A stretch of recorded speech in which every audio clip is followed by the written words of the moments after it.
Bonus ఇస్తా అన్నాడు. కౌలు రైతులుంటే కౌలుదారులుంటే కౌలుదారులకు ఇస్తా, అసలోళ్ళకి ఇస్తా, వాళ్ళకి ఇచ్చి వీళ్ళకి ఎగబెట్టా, ఇద్దరికి ఇస్తా అన్నాడు. అన్నాడా లేదా? ఇవో గ్యారంటీ కార్డులు అని చెప్పి ఇష్టం వచ్చిన ప్రచారాలు చేసి అలా వాస్తవం ఏంది? రైతు బంధు ఏక రైతు బంధు వేసి దానికే సంబరాలు చేసుకోవాలన్నట. ఏది 2 సార్లు ఎగ్గొట్టి ఇన్ని రోజులు సతాయించి నాట్లప్పుడు ఇవ్వకుండా ఓట్లప్పుడు వేసి ఇక ఓన్రి పండుగ చేసుకోపోని అంటున్నాడు. కేసీఆర్ గారు 11 సార్లు వేసిండు మరి రైతు బంధు. ఒక్కసారన్నా ఇట్లా రాజకీయం చేసినామా? మనం రైతులకు న్యాయం చేసినామా లేదా అని ఆలోచించడం తప్ప రాజకీయము దాని ఓట్లకి ఎట్లా వాడుకోవాలి ఆ ప్రయత్నం చేయలే. ఏయక 20 నెలల్లో ఒక్కసారి వేసి రైతు బంధు దానికంటే సంబరాలు చేసుకోండి. 300 కోట్ల వడ్డీ లేని రుణాలు ఇచ్చి సంబరాలు చేసుకోండి. ఇంకా బాకీ ఎంత ఉందో చెప్పరు. ఫీజు రీయింబర్స్మెంట్ లేక పిల్లలు అవస్థ పడతా ఉన్నారు. ఇవాళ వాళ్ళకి ఏం చెప్పింది ఇదే రేవంత్ రెడ్డి? ఇగో 5 లక్షల కార్డు, 5 లక్షల క్రెడిట్ కార్డు ఇస్తాం మీ అందరికీ, స్కూటీలు ఇస్తా, 10వ తరగతి చదివితే ఇంత, 12వ తరగతి చదివితే అంత, డిగ్రీ అయితే ఇంత, పోస్ట్ గ్రాడ్యుయేషన్ ఇంత, పిహెచ్డి చేస్తే ఇంత అని లెక్కలు చదివిండు. ఎస్సీ ఎస్టీ పిల్లలకైతే 5 లక్షలు ఇస్తా అన్నాడు పిహెచ్డి చేస్తే.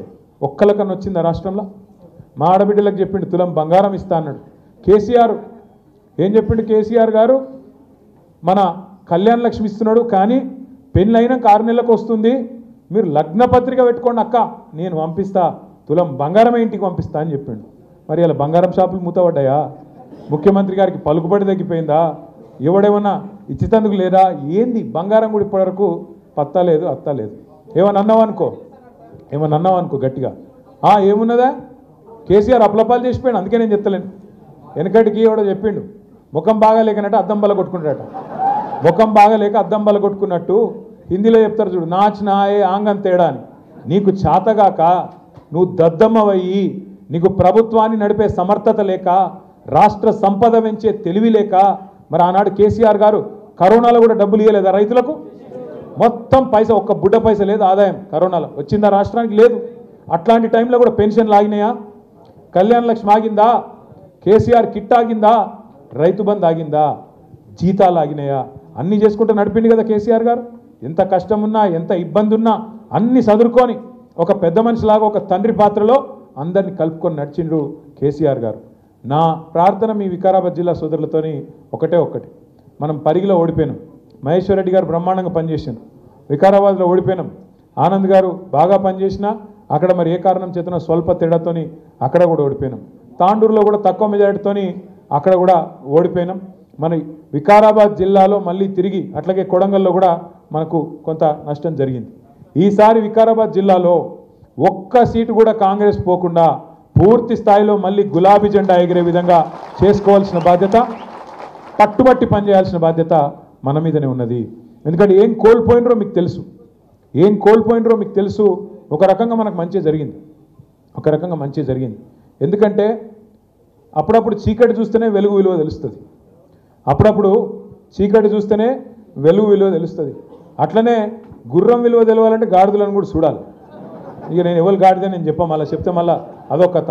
మళ్ళీ నన్ను తిట్టిండు కేటీఆర్ గారికి, నోరు దూలు ఎక్కువ ఈయన మళ్ళీ తిడతారు. మళ్ళీ నన్ను ఊరికి ఎవడు పెట్టుకోవాలా బాధ. అందుకే ఎవరు గాడిదో ఎవరు గుర్రమో రాష్ట్ర ప్రజలకు పూర్తిగా తెలుసు. కాబట్టి నేను మిమ్మల్ని కోరేది ఒకటే, మీరు అక్క చెప్పింది కరెక్ట్. ఫైనల్ రాసే ముందు ప్రీ ఫైనల్ ఉంటుంది. ఇక ఫైనల్ మళ్ళీ 2028లో కొట్లాడదాం. కానీ ఇప్పుడు ప్రీ ఫైనల్ మీ ముంగట్నే ఉన్నది. మోసం చేసింది ఎవరో మీకు తెలుసు, చేస్తూనే ఉన్నది ఎవరో మీకు తెలుసు. కానీ మన వరకే తెలిస్తే చాలది.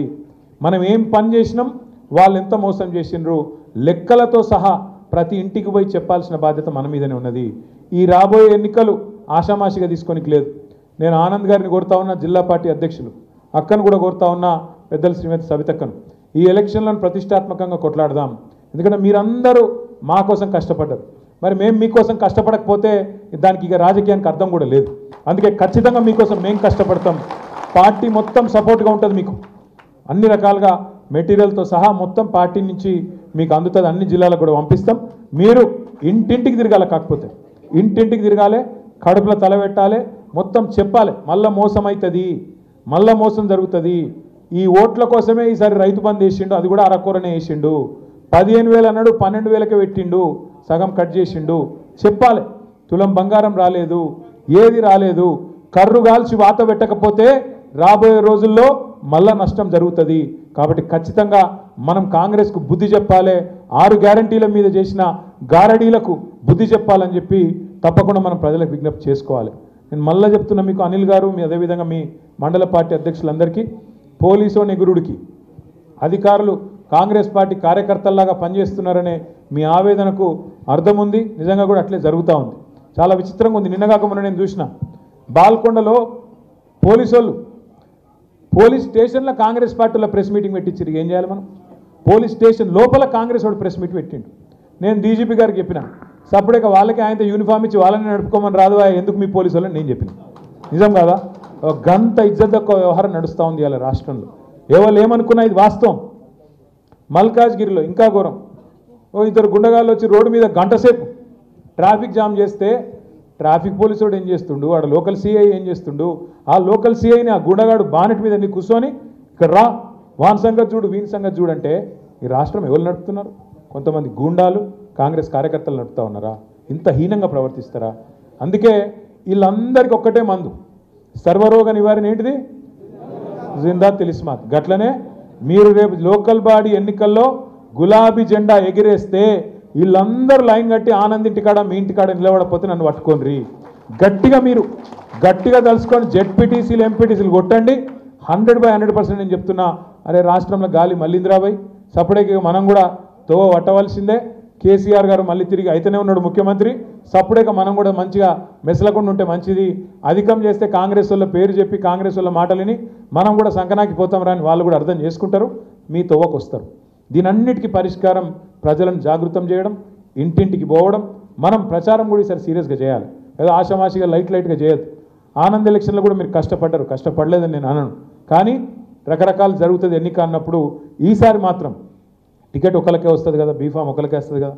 మిగతా వాళ్ళందరూ నారాజయ్యి రెబెలేసుడు, వెనకకెళ్ళి ఎన్నిపోట్లు ఓడుసుడు, గసంటి కార్యక్రమాలు చేయకూరి. నేను ఆనంద్ని కూడా కోరుతున్నా, మనోడు మందోడు షెడ్డోడు అని ఫిల్టర్లు చేయకు. నువ్వు ఫిల్టర్లు ఎక్కువ చేస్తున్నావు.